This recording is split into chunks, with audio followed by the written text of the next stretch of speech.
Please turn to page 14. Notice on this page you will see my plan, talk, and write chart. So students can visually see where they are in the plan and talk, punctuation time, talk and write process. In the first box, the top box, you will notice it says plan and talk. It has follow the steps 1, 2, 3.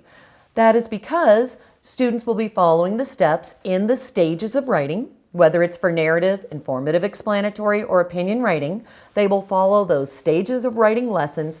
They will have the direct instruction steps they will follow so that students can fill in their organizers with all the elements of good writing. Notice you will also see talk because they will constantly be reviewing their organizer so that they can rehearse in academic language how their ideas will turn into really good writing. So plan and talk is going to combine the steps of the stages of writing that they will be focusing on. So they will have their writing stage, and then that will have the steps that they follow included with the talk piece where they will be rehearsing academic language to review their organizer as they go through filling it in. Once their organizer is filled in, they will go back and they will add capitals and any punctuation that is necessary for their sentences.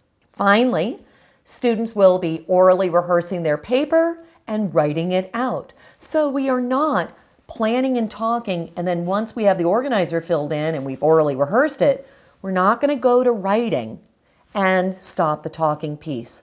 Because what students do is they work so hard filling in their organizer. And then when they go to write, it's almost like they ignore it, like it's no longer there, and they just try to write from memory.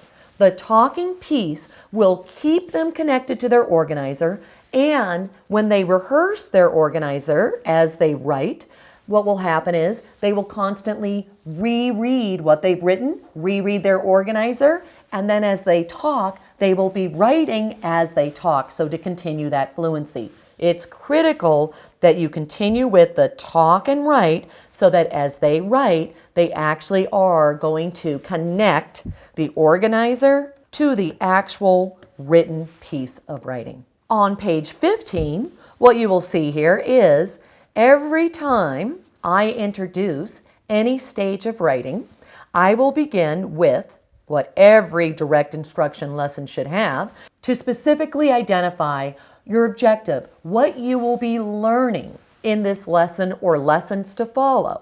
So I have a chant for every stage of writing. And in that chant, it will outline for students exactly what it is that they will be learning. Next to the chant, you will also see directions. These are at-a-glance directions on one page that you, the teacher, will be following so that when you're teaching the students a specific stage of writing, you will have this one at-a-glance page so that you can easily walk through the lesson and you're not flipping through 3 or 4 pages trying to figure out where you are. So on one page, I've put all the different steps and what you need to do as you teach the students. This is your teaching tool for you to follow. Below the top 2 charts, what you will see first of all is a wall chart with directions. This color-coded chart is displayed for students to follow as they walk through their different stages of writing. In this case, if I was working on narrative writing stage 5, this color-coded chart would be displayed because these are the specific steps students need to learn at this stage of writing. All of my stages of writing, whether for narrative, informative, explanatory, or opinion writing, come with color-coded charts to display for the students to follow. The good news is these charts can easily be downloaded from this website. Go to the download and you will be able to print them up and display them for students to follow. Next to this color-coded chart is a sample organizer.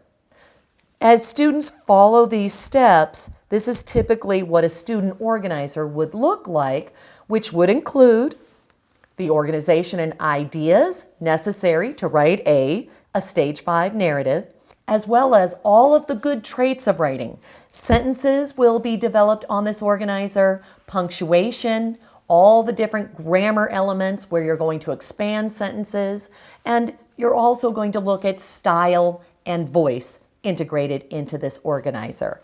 This is typical of, at this stage, what this organizer should look like. So this page right here is basically showing you a chant to introduce the stage of writing, a teacher at a glance sheet so that you can easily follow along with the steps and give you more information. As you're teaching the children, you can use this chart. A student chart so they can visually see color-coded steps to walk through the lesson. And then a sample organizer so that you understand what the organizer should look like after, and in this case, a stage 5 writing, this typical stage of writing. This chapter is about the writing process, plan, talk, and write. I'm showing you these different charts, narrative writing, stage 5. When you go to the narrative chapter, the informative, explanatory, and opinion chapter, I will specifically walk through all the stages of writing and these steps so that you will understand each stage and be able to teach the students in your classroom. At this point, I'm just showing you the broad picture of you're planning on the organizer, you're talking to rehearse academic language, you're including your punctuation time, and then you're talking and writing. So this is my process that I walk through as you teach any of the stages of writing.